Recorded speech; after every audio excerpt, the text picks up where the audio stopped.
Bahay at lupang pinundar, mga bagay na akala ko'y tatagal.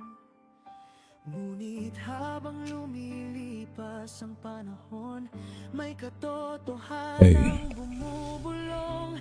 Lahat ng nasa mundong ito, unti-unting naglalaho.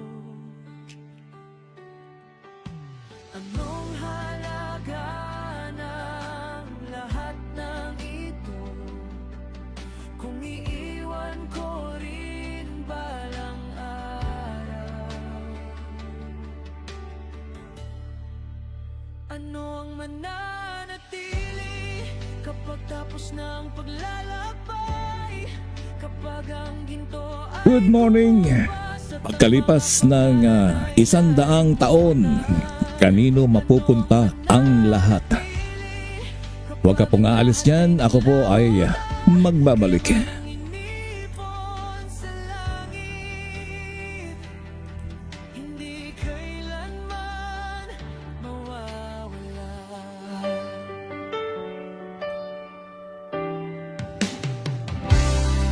May mga bahay na naging buhay.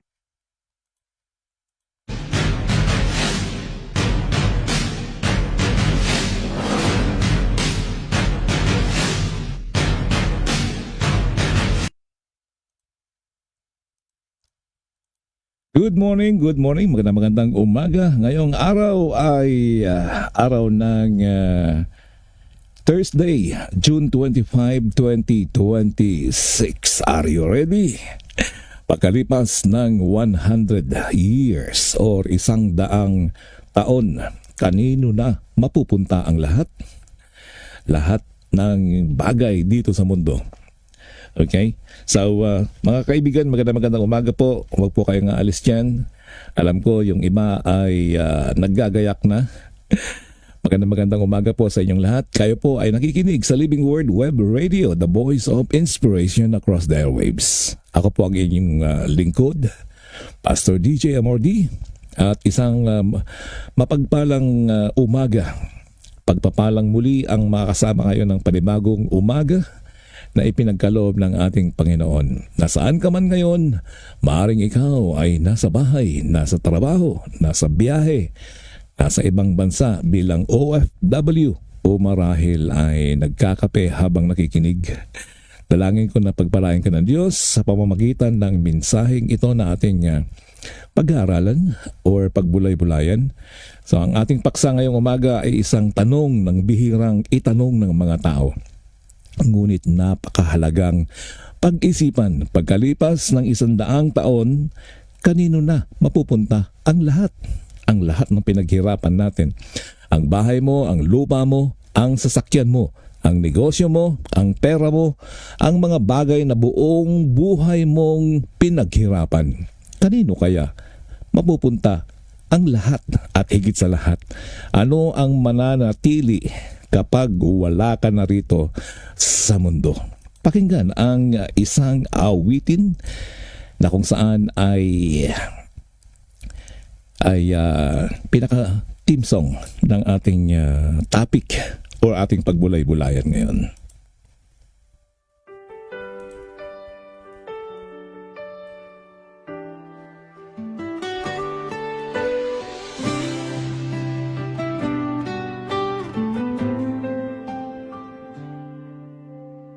Marami akong pangarap noon, mga kayaman ang hinahabol, bahay at lupang pinundar, mga bagay na akala ko'y tatagal.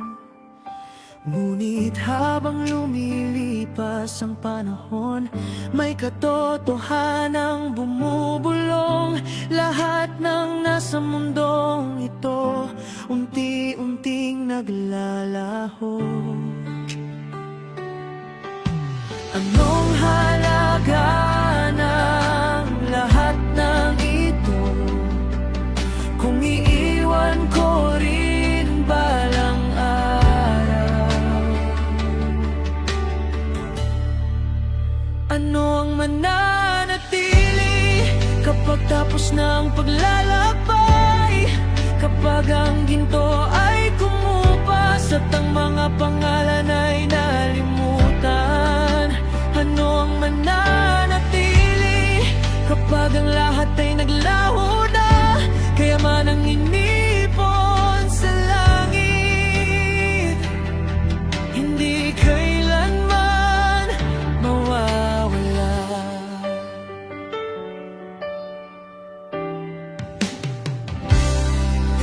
mga bahay na naging buho, may mga sasakyang kinain ng kalawang, may mga taong minsang dakila, ngayon ay alaala na lamang.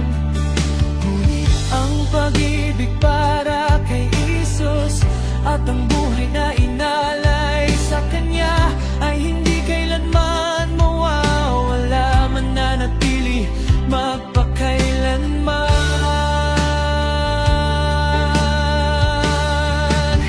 Ano ang mananatili kapag tapos ng paglalakbay, kapag ang ginto ay kumupas at ang mga pangalan ay nalimutan?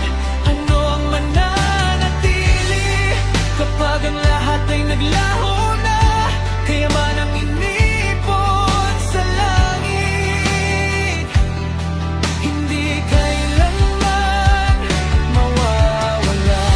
Hindi ko madadala ang yaman, hindi ko madadala ang pangalan, ngunit ang ginawa ko para kay Kristo ay mananatili magpakailanman. Anong mananatili kapag ako'y tatawagin na?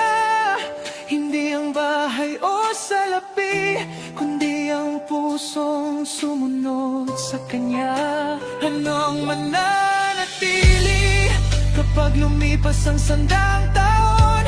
Si Jesus lamang ang kayamanan na hindi kukupas magpakailanman. Si Jesus lamang, si Jesus lamang ang kayamanan, walang hanggan. Amen. Magandang umaga po. Tanging si Jesus lamang. Pagkalipas ng 100 taon, kanino na mapupunta ang lahat ng bagay? Okay, ito po ay ating pag-ulay-bulayan at magandang umaga ulit. Narito ang inyong kaibigan Pastor DJ Amordi na nagsasabing magandang umaga and saying hello sa lahat ng ating mga katropahan, mga kaibigan. Good morning. Today is Thursday, June 25, 2026. Ay po magkakasama ng ilang minuto, buksan po natin ang ating mga puso at isipan.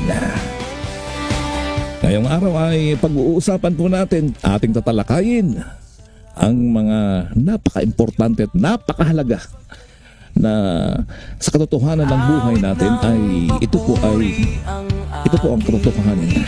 Pagkalipas ng 100 taon, kanino na mapupunta ang lahat ng ating mga pinagpaguran?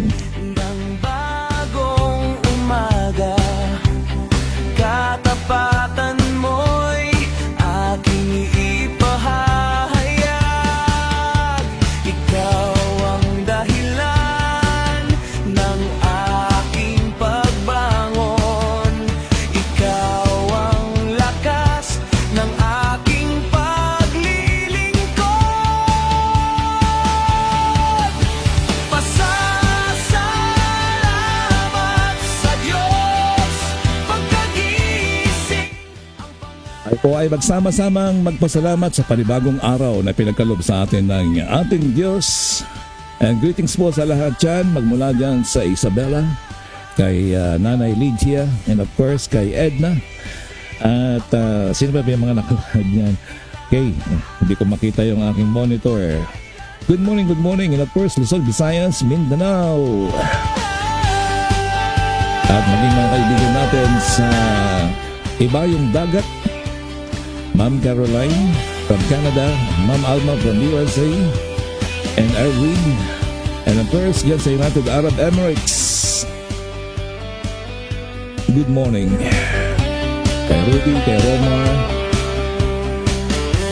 and of course dyan sa Isabela kay Manong Manin. Patuloy na nakaantabay sa ating programa si Pastor Roman Bagdag, Maricel and Kuya Lily. Diyan naman sa dako ng Pangasinan, si Sir Aga, si Sir Rolando, and of course kay Raul de los Santos. Pasasalamat sa Diyos. Si Marilu Perez Abelicia, si Ma'am Maribas, Ma'am Jean, good morning po sa inyo. Dito naman sa San Marcelino, of course, sa aming First Lieutenant Larry Evangelista. Alam ko ay lagi nandun yung pagising sa umaga, maagang nagigising.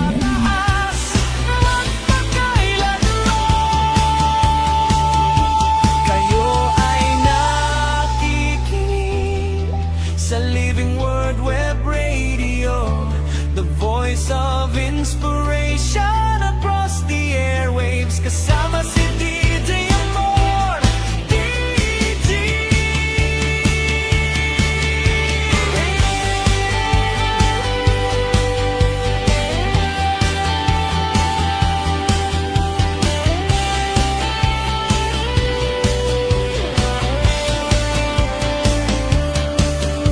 Good morning, good morning.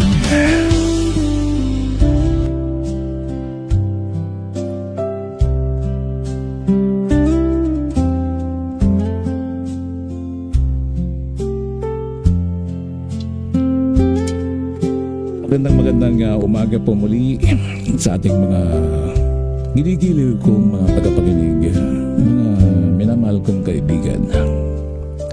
Magandang umaga at nawa ay nakatulog kayo, nakatulog ng mahimbing.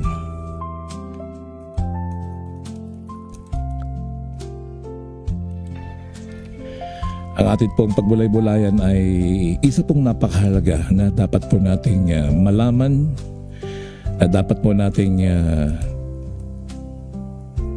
makita ang katotohanan na kung saan ay pinabanggit dito sa ating verse, Matthew 6:19 to 21. Huwag kayong mag-impok ng mga kayamanan dito sa lupa. Dahil dito maraming tanga, kalawang ang siyang sumisira at kung saan ang mga magnanakaw ay nakakapasok at nakapagnanakaw.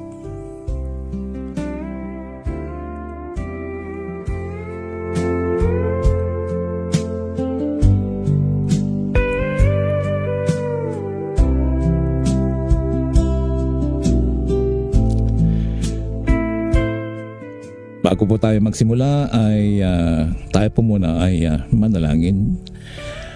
Aming Ama na sa langit, maraming salamat sa iyong kabutihan. Maraming salamat sa iyong katapatan. Salamat sa bagong araw, salamat sa hininga ng buhay. Salamat sa bawat nakikinig ngayon. Panginoon, buksan mo ang aming mga puso at isip. Turuan mo kaming makita ang mga bagay ayon sa iyong pananaw. Tulungan mo kaming huwag mabuhay para lamang sa mga bagay na pansamantala, kundi para sa mga bagay na walang hanggan.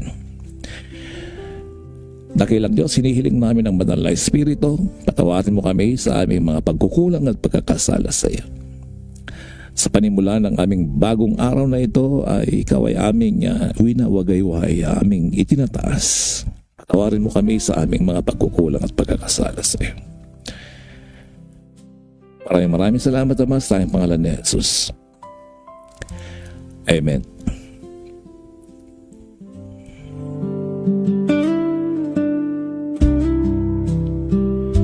Purihin ang Diyos.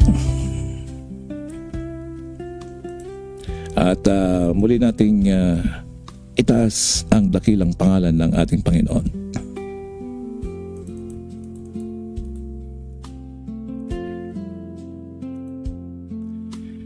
May isang matandang lalaki na nakaupo sa kanyang malawak na lupain.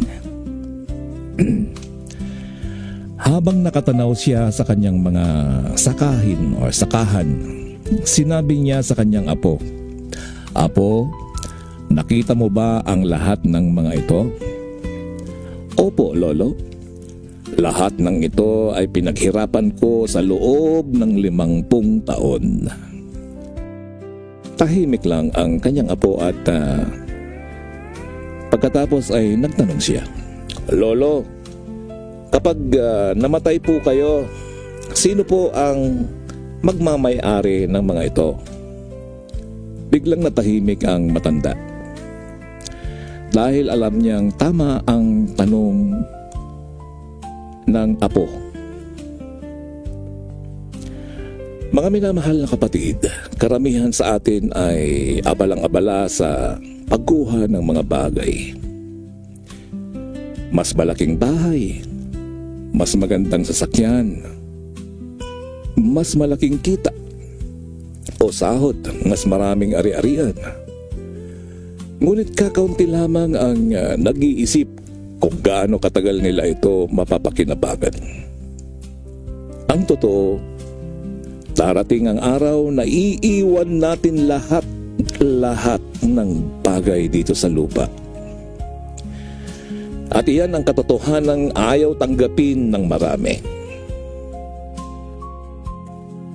Narito po ang background ng ating pagbubulay-bulayan. Ang may akda ng Matthew ay si Mateo, dating maniningil ng buwis na tinawag ni Jesus upang maging alagad. Sa Matthew Kabanata 6, bahagi ito ng Sermon on the Mount. Dito tinuruan ni Jesus ang kanyang mga tagasunod.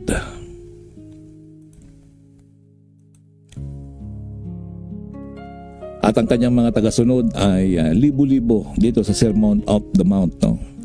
Tinuruan ng kanyang mga tagasunod kung ano ang tunay na mahalaga sa buhay.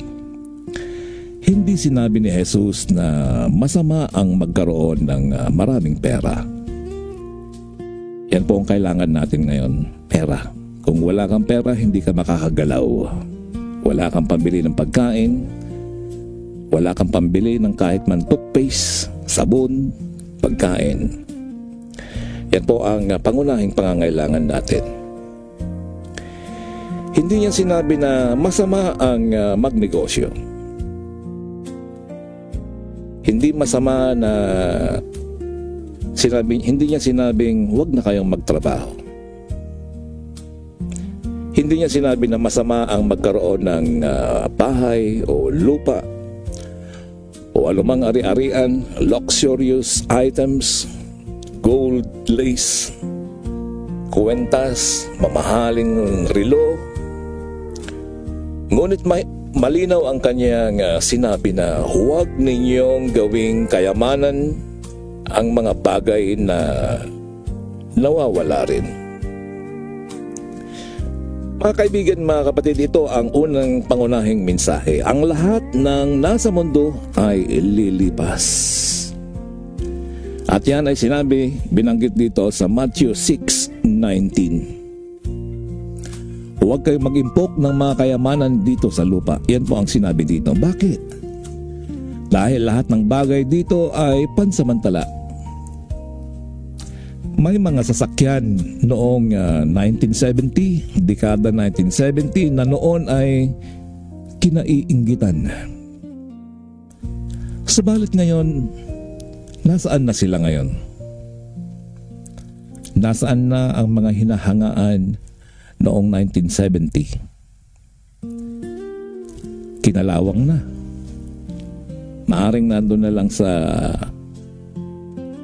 tabi-tabi o sa garage o nandyan nakabalentong na o kaya pinitpit na, na-recycle na. Marami sa kanila ay gumuho na, may mga negosyo na dating sikat ngayon ay wala na. May mga taong dating tanyag ngayon ay nakalimutan na. Ganito ang mundo. Di po ba? At hindi po yan maikakaila sa atin. Kung titingnan nyo yung ilustrasyon natin dito, na napakagandang bahay at doon ay pinaglipasan ng panahon. Dahil ito ang minsan ay kailangang ipaalaala natin sa mga tao na ang katotohanan ay maglalaho ang lahat ng bagay. lahat ay lumipas. Sabi ni Solomon sa Ecclesiastes chapter 1 verse 2, walang kabuluhan, walang kabuluhan. Ang lahat ng bagay ay walang kabuluhan. Hindi ibig sabihin na walang saysay ang buhay. Ang ibig sabihin nito ay walang permanenteng bagay dito sa lupa.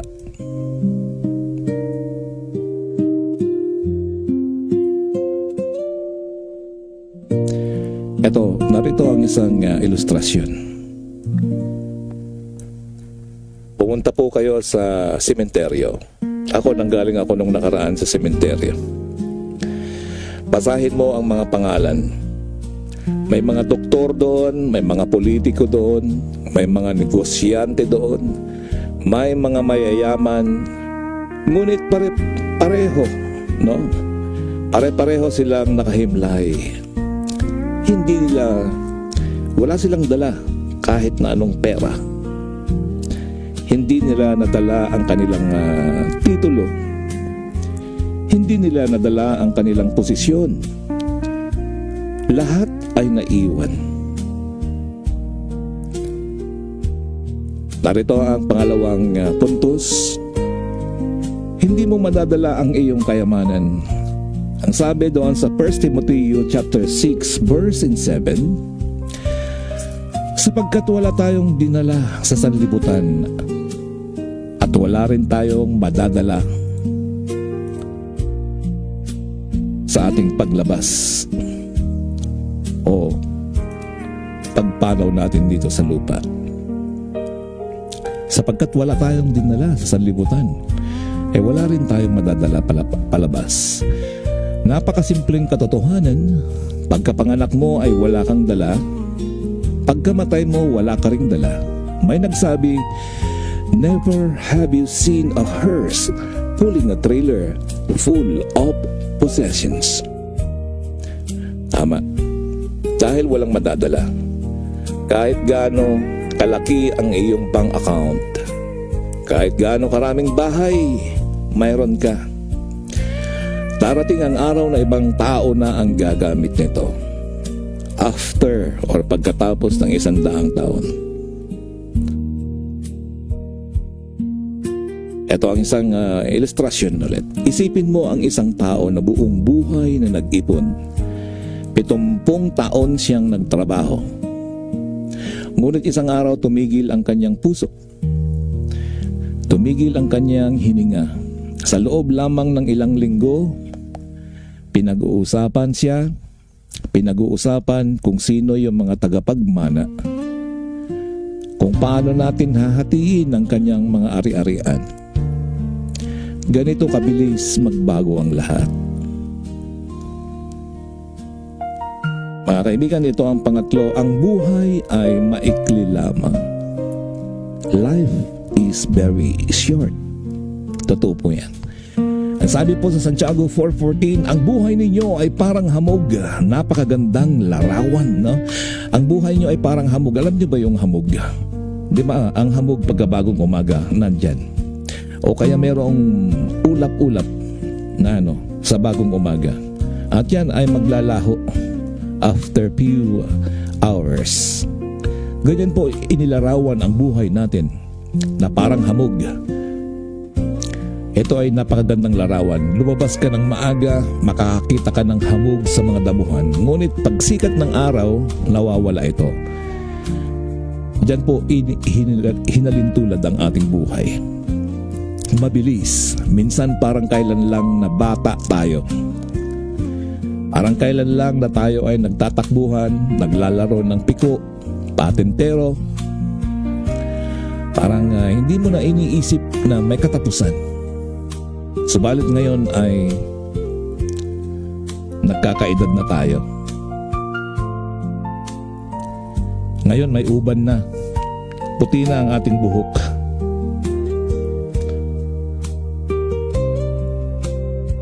Minsan parang kailan lang tayo nag-aaral.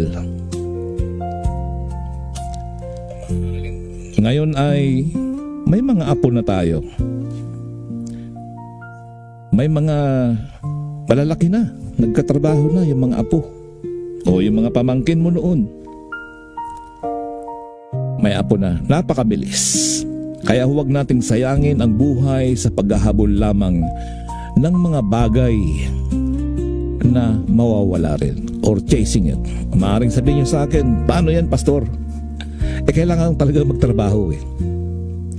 Okay, talakayan po din natin po mamaya. Dahil kailangan po natin maging ang mga apostolis tong araw ay kailangan po magtrabaho.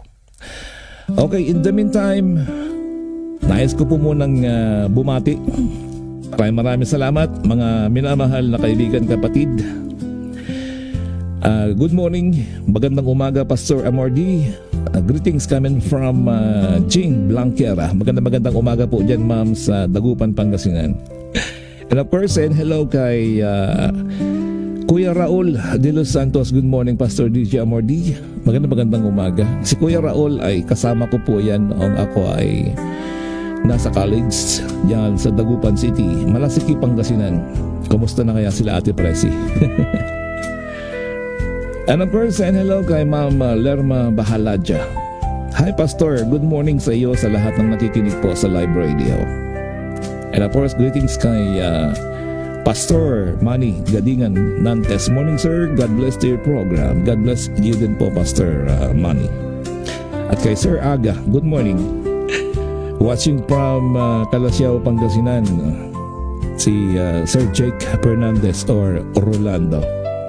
And of course kay Ma'am Lerma, watching from Rabanes. And kay Ma'am Alma Bawag, watching from USA. Magandang umaga po sa inyo, and I hope na you are okay. And thank you very much for tuning in and keep on tuning. Okay, balik po tayo sa ating pinagbubulay-bulayan. Pagkalipas ng 100 taon, kanino na mapupunta ang lahat? Yan po ang titulo ng ating pagbubulay sa umagang ito. At ang pang-apat po na punto sa ating pinagbubulay-bulayan ay mayaman ang marami pero mahirap sa harap ng Diyos. Mayaman ang marami pero mahirap sa harap ng Diyos. Alalahanin natin ang kwento ng mayamang lalaki sa Lucas chapter 12. Napuno ang kanyang kamalig. Alam niyo yung kamalig? Yung storage, no? Kamarin or kamalig. Sinabi niya, magpapagawa ako ng mas malaking kamalig. Ngunit sinabi ng Diyos, hangal ka.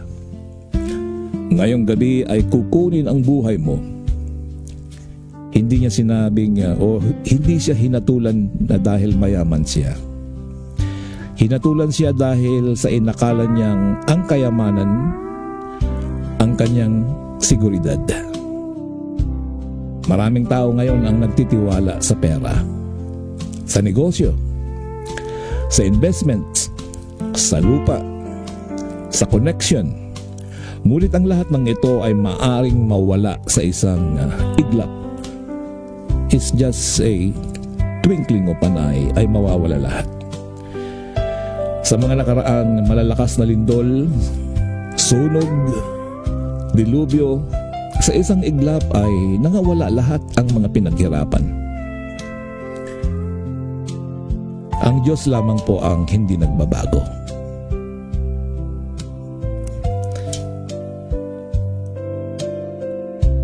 At narito naman po ang panglimang punto sa ating pinagbubulay-bulayan. Ang tunay na kayamanan ay nasa langit. Ang tunay na kayamanan ay nasa langit. Ayon sa Matthew 6 verse 20, mag-impok kayo ng mga kayamanan sa langit. Ano ang ibig sabihin nito? Kapag may natulungan kang tao para kay Kristo, yan, talakayin naman natin kung paano pag-impok. Hindi po kailangan ng ating Panginoon ang ating mga kayamanan. Dahil siya ang lumalang nito at mayaman ang ating Diyos. So anong ibig sabihin nito? Narito pong binabanggit ng banal na kasulatan na kung saan ay binanggit ng ating Panginoong Jesus sa libu-libong tagapakinig noong araw kung papaano ang pag-impok ng kayamanan sa langit. kapag may natulungan kang tao para kay Kristo. Ibig sabihin po, pag meron kang na-share na tao na lumapit sa Kanya. So, yan po ang mga puntos kung paano mag-ipon ng kayamanan sa langit. Kapag may naakay kang kaluluwa, or ikaw mismo lumapit ka, nakinig ka ngayon, na hindi mo ginagawa noon. Dati wala kang pananampalataya. Dati wala kang pagmamahal sa Diyos. Dati ay hindi mo pinapansin ang simbahan, hindi mo pinapansin ang mga Bible studies. Kapag may nagyayaya sa iyo, nag-i-invite sa iyo, hindi mo pinagbibigyan. Hindi mo alam na yan pala ang mga susi ng pag-iimpok ng kayamanan sa langit. Kapag naglingkod sa Diyos, kapag naglingkod ka sa Diyos, kapag ginamit mo ang iyong oras sa Kanyang gawain, kapag ikaw ay nanatili kang tapat sa gitna ng pagsubok, yan ang mga kayamanang hindi mawawala. At yan yung mga bagay kung paano ka mag-impok ng kayamanan sa langit. Yung nakapagdala ka, dinala mo yung sarili mo sa Diyos, nakapagdala ka ng kaluluwa para sa Diyos, nakapaglingkod ka sa Diyos, binigyan mo ng oras ang Diyos. Alam nyo, 7 araw po yan. 1 araw lang ang hinihingi ng Diyos sa atin. Pero ang sabi sa Matthew at sa ibang talata, sabi niya ganoon, mahalin mo ang Diyos. Parang 24 hours po yun. Yun po yung ating relasyon sa Diyos. Nang sa gayon ay magkakaroon kayo ng kayamanan sa langit. So yun po ang kailangan ng ating Diyos, ay ibigay mo yung panahon mo sa Kanya, yung oras mo sa Kanya. Narito ang isang ilustrasyon. Isang misyonero ang namatay na halos walang naipong pera. Ang mga pastor, ang mga misyonero, ang mga tagapangaral ay umaasa lamang po yan sa mga pamasahe. Kaya minamahal na kapatid, ito namang ating platform, ito pong ating platform ay a form of online. Pero ito po ay binabayaran. Binabayaran ng internet, binabayaran ng mga kagamitan. Kaya meron pong subscribe dyan. Kung gusto niyo pong manatili at makapaglingkod sa Diyos, pwede kayo mag-subscribe dyan. Nandyan po yung i-click nyo yung subscribe. May mga dyan, 25 pesos, mga ganyan. So yan po ay pambayad na para manatili po yung ating broadcast. Hindi po yan libo-libo o milyon-milyon. Although nandoon po. So yun po ang ating ginagawang ministeryo, paglalaan ng oras, paghahanda araw-araw, pagbabayad sa internet, sa studio, lahat po yan. So hindi naman po ibig sabihin na kailangan po talaga nating yumaman. Bawat simbahan po ay mayroong pangangailangan upang manatili ang gawain ng Diyos. Sa mga manggagawa na kung saan ay pumupunta sa iba't ibang dako upang mamahayag ng salita ng Diyos. Katulad ni Pastor Limuel Tumanda, ang aking schoolmate na pastor mula sa Mindanao. Kumusta na po ang inyong simbahan dyan? Yung mga nagtatayo ng simbahan, meron pa nga si Pastor Nel doon sa ibang lugar naman dito sa Masinloc. Nagpasalamat siya sa Diyos nung araw na panood ko yung kanyang post na ang bubungan ng kanyang simbahan ay lona. Alam niyo yung tulda. Ganun lang. Pero sila ay masaya, nagpupuri sa Diyos. Na merong bawat kaluluwa na nailalapit araw-araw. Itong misyonero na namatay na halos walang naipong pera, ngunit sa kanyang libing, daan-daang tao ang dumalo. Maraming umiiyak. Umiiyak na may katuwaan. Maraming nagpapatotoo dahil sa kanyang buhay ay maraming nakakilala kay Kristo. Sa paningin ng mundo, mahirap siya, ngunit sa langit, ang misyonerong ito ay mayaman siya. Mga minamahal na kapatid, Mga bagay na mananatili magpakailanman. Ano ang mga ito? Ito ang mga mananatili magpakailanman. Ang sabi naman ng kasulatan, ang lahat ng bagay ay magsisilipas, ngunit ang salita ng Diyos kailanman ay hindi lilipas. Ang kaluluwa ng tao ay hindi kailanman lilipas. May dalawa pong pupuntahan ang kaluluwa ng tao. Ayon sa banal na kasulatan, ginawa tayo ng Panginoon Diyos upang makasama natin siya sa langit. Ngunit merong nakalaan sa mga dyablo at yun ay tinatawag na impyerno. Hindi po nilalang ang impyerno para sa iyo. Ito ay nilalang para sa dyablo, para sa mga masasama. Ang tao ay hindi ginawang robot. Meron kang sariling pagpapasya. Kaya ang mga papupunta sa impyerno ay dahil pinili nila yung pumunta doon. Desisyon nila yon. Dahil binigyan tayo ng ating Diyos ng kalayaan. Kaya ito ang pagkakataon natin. Ang pangatlong mga bagay na mananatili kailanman ay ang ginawa mo. Yung ginawa mo mismo para sa kay Kristo. Ano na nga ba ang nagawa mo para kay Kristo? Alam niyo po, simple lang po yun. You can share the gospel by means of sharing the link. Ito pong ating video araw-araw ay nakakapaglingkod ka na. Ang pangapat na hindi mawawala kailanman ay ang iyong relasyon sa Diyos. At ang panglima ay ang taong nagdala o ang taong nadala mo kay Jesus. Yun lamang pong mga bagay na yon, ang mga bagay na mananatili. Kumpara po sa mga bagay na mga material na bagay na lilipas. Bumili ka ng bagong cellphone ngayon, mga ilang araw yan, buwan, lalabas na naman yung bagong modelo. Ang mga rason ng mga hindi nakakakilala sa Diyos ay parang kahit na may iPhone, kahit na walang ipon, basta may iPhone. Magkano ang iPhone? 30,000. Ay, ang cellphone ko magkano to? 8,000 lang yata or 4,000. Luma pa. Pero purihin ang Panginoon dahil nagagawa naman niya yung kanyang tungkulin bilang isang cellphone.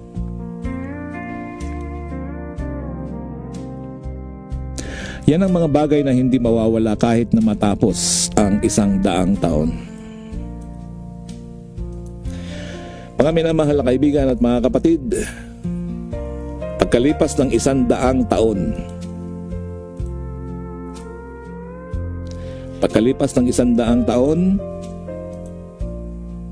halos lahat ng tao na nabubuhay ngayon ay wala na sa mundong ito. Alam niyo po nung nagkaroon kami ng grand reunion sa aming high school, nagulat talaga ako dahil sa dinami-dami namin at sa dinami-dami ng listahan na pumanaw na. And it's still counting. Right after ng aming grand reunion, yung kaibigan namin na isang kaibigan kong very close na tiga Baguio, si Ricky, yun yung huli naming pagkikita. Nagkaroon pa kami ng reunion at nagkukwentuhan. Pero after few months, siya ay pumanaw ng biglaan. Doon ko napagtanto na ang buhay ay lahat ay maglalaho. Si Ricky Ispanelio ay isang engineer. Nagkita kami sa Dubai. Nagkaroon ng kasayahan. Ipinamigay niya yung kanyang mga ari-arian na hindi niya madadala sa Papua Guinea. Nakapagtayo din ng nakapag-ipon ng mga ari-arian sa Pilipinas. At nagpasa siyang hindi na siya babalik sa abroad. Sabalit binawian na siya ng buhay. So ganun po. Maaring kayo, maraming mga kaibigan. Noon, katulad noon, ayan, alam ni Kuya Raul, no? Si Tatay, kakwentuhan lang namin. Pumanaw na siya. Ibig sabihin, pumanaw na siya and different years. So, ganyan po mangyayari. Ganoon din po ay kay Brother Sam Bungabong. Ang kanyang mga magulang ay pumanaw sa USA. Nagbabakasyon lamang doon. Yun ba yung anyway, hindi ko alam yung tunay na nangyari. Pero this is simple. During the pandemic. Sa pandemic na yun ay marami pong naganap. No? At sinasabi nga na magkakaroon na naman ng pandemic. Hindi po natin makontrol yan kung may man-made or natural disaster na mangyayari. Sa pagkalipas ng 100 years, halos lahat ng mga tao na nabubuhay ngayon ay wala na sa mundong ito. Kaya purihin mo ang Diyos habang ikaw ay nandyan nakikinig. Gumawa na po tayo ng magagandang legacy kapag umabot tayo sa edad na ito. Ang bahay mo ay maaring may iba nang nakatira o iba nang nagmamay-ari. Ang sasakyan mo ay maaring sirang-sira na. Ang pera mo ay maaring nagastos na. Ang lupa mo ay maaring nakapangalan na sa iba. Ngunit may isang tanong na mananatili. Ano ang ginawa mo para sa Diyos habang nabubuhay ka? Kaibigan, ito po ang dapat manatili sa ating isipan at puso na tanong. Ano ang ginawa mo para sa Diyos? Ano ang nagawa mo habang ikaw ay nabubuhay? Dahil ang tanong na yan ay tatanong doon sa langit bago tayo pumasok sa kalangitan. At na kung saan ay mayroong tinatawag na libro ng buhay. Libro ng buhay na walang hanggan ay pinagkalob sa atin. Kung wala po tayo sa listahan, hindi po tayo makakapasok. So yan ang tanong na dapat nating paghandaan, mga minamahal na kapatid. At narito ang mga hamon ng buhay.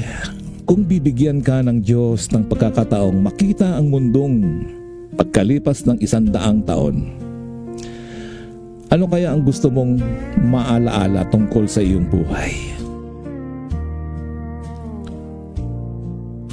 Na marami kang naipundar? O marami kang naakay kay Kristo? Na marami kang naipon? O na naging tapat kang lingkod sa Diyos? Mga kaibigan, mga kapatid, huwag lamang tayong mag-ipon para sa lupa. Mag-ipon tayo para sa langit. Sapagkat darating ang araw na mawawala ang lahat ng nasa lupa. Ngunit ang ginawa natin para kay Kristo ay mananatili magpakailanman. Purihin ang Diyos. Maraming salamat. Yun pong mga nahuli na dumating. Ngayon ko lang nakita ang yung mga ibang na dumating. So, pwede naman po ninyong balikan yung ating message. Nandiyan po, may rewind yan. Okay. Maraming salamat po sa inyo mga minamahal na kapatid. Sa mga ilang minuto ay nagkasama-sama tayo.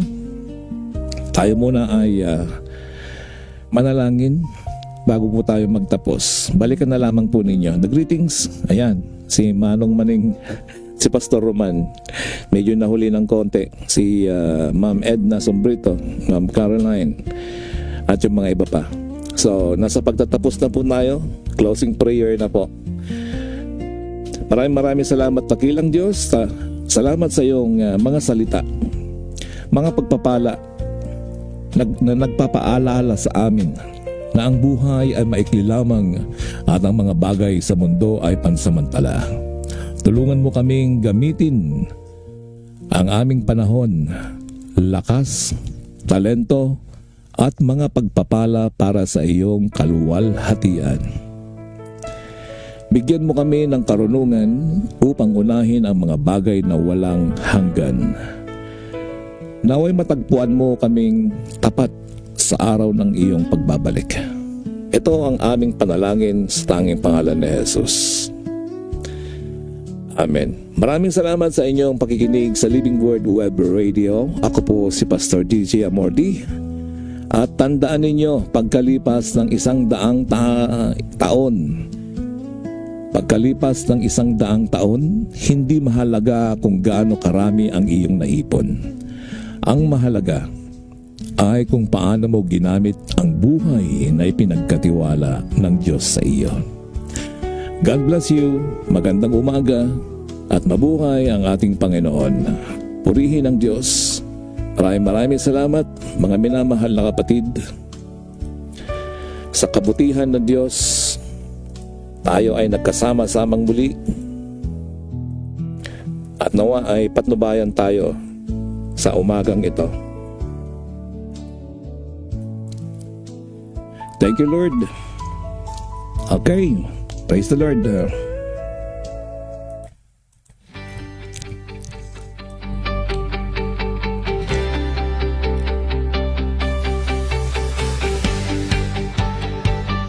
Okay, sa mga nahuli, pakirewind na lang po ninyo at maraming salamat po sa inyong pakikinig.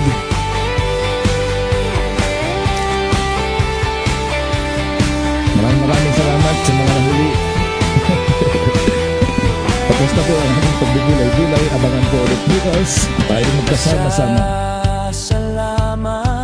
Thank you very much kay Pastor Roman Dagdag, AD or Acid Cake, Rolando Fernandez, Ma'am Caroline, Edna, Pastor Lemuel, kay Brother Sam,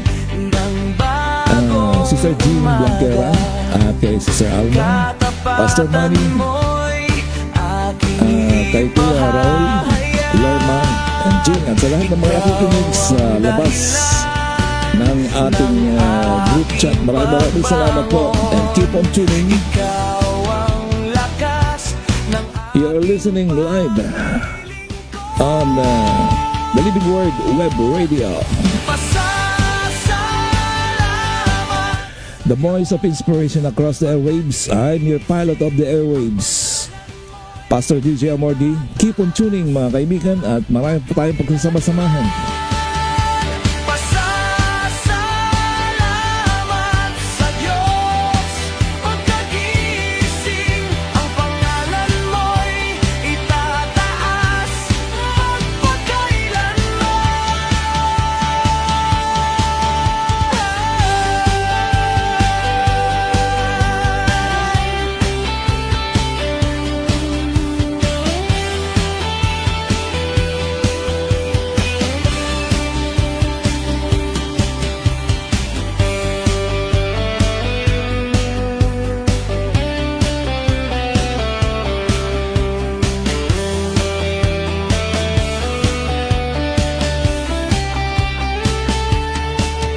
And don't forget to share ito. Ayun, ating like and share. Pakishare na lang po yung ating link. And subscribe na rin po.